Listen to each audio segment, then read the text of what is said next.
Hello and welcome to Airbase tutorial number 14.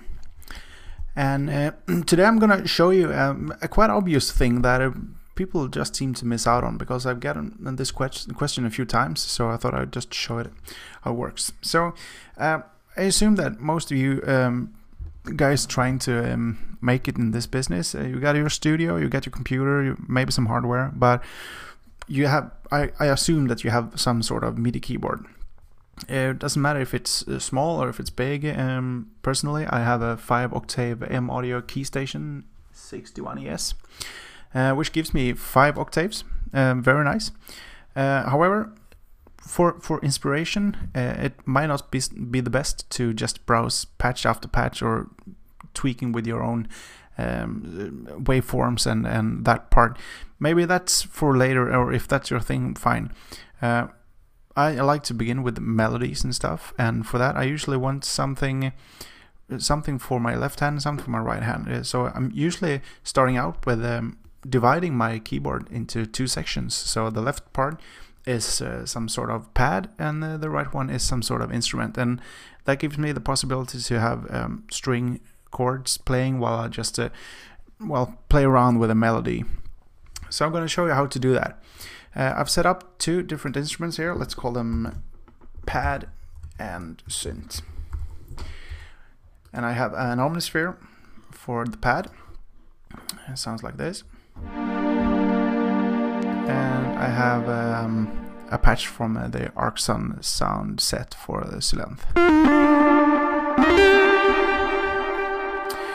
And if you noticed, I have both channels armed right now for the MIDI input, and actually I don't have to do anything. If I press C1 at the far left of my keyboard, I get strings, and if I press the C6 at the far right, I got that melody. So how do I divide the parts? Well, if we start with the pad, my keyboard, often most times you have C3 in the middle. And with 5 octaves, my first key is C1. So I've put a pitch plugin from the internal effects pitch. I just drag it in, and I set it to lowest key, C1. That means that if I transpose my keyboard right now to a lower octave, I won't be able to play. I can actually try it. You won't see it, but you can hear it. Now I've got down 1, and I'll try C0. You hear nothing but keys until I reach C2. Well, C1 because I transposed it. Anyway, so from C1, I've set the range to 35 keys. There are 12 keys in every octave, well, 12 notes, which means that I have from C1 to, let's see now, 36, that's 3 octaves. I have to B3. That's my lowest key. If I move over from there on, I start on the synthesizer. So it's only going to play from C1 and 35 keys up the scale. And for my synthesizer, I've put C4 as the lowest key. That means that, as I said, the strings are on B3. The next key after that is C4, so that's the lowest key for my synthesizer.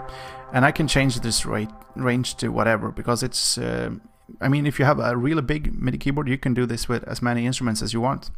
So you might want to have strings on just 1 octave, you want to have some basses on 1 octave, and you can do that. But I just decided to split in the middle, so if I crank this up to 112, doesn't matter, because as long as I don't transpose my keyboard, I will only have those keys up from there, so no problem. So right now I have, well, 3/5 of my keyboard is now pad, and 2/5 is my synth. And as long as you have both these channels armed, you can play them at the same time. And you can even, if you choose to, because they are armed, if you press record, you can record them simultaneously to these channels.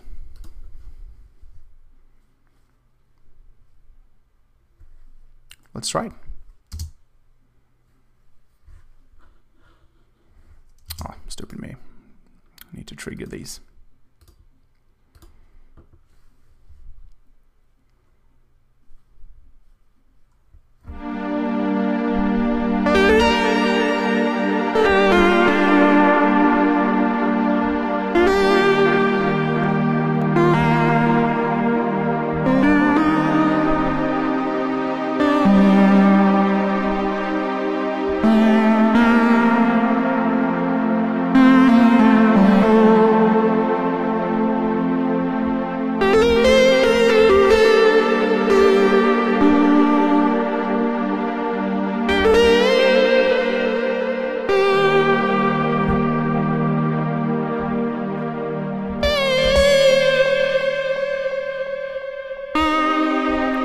Well, you got the point.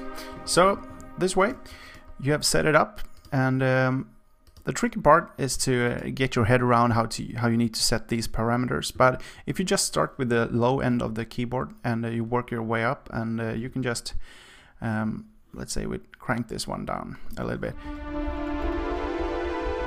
You can hear when the keys start playing for that instrument, and you can just go until you hit the next instrument, and you can just crank it up until you can hear it playing on the note before it. There we have it, so no problem. And from here on, as long as you've set these up, you can actually just change patches any way you like. So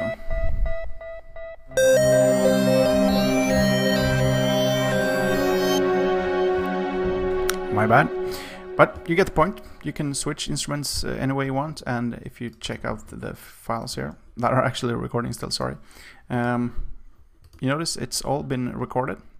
You notice that both midis are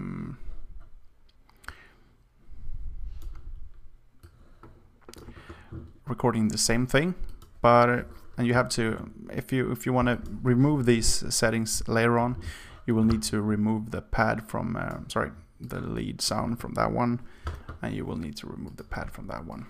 But as long as you don't move these notes, it doesn't matter if these notes are there. They're not going to be playable anyway, because it's just going to pass. If we turn that synthesizer off and just start playing this one, you will notice we only get strings, no sounds, because this keyboard, well, this part is actually, well, muted.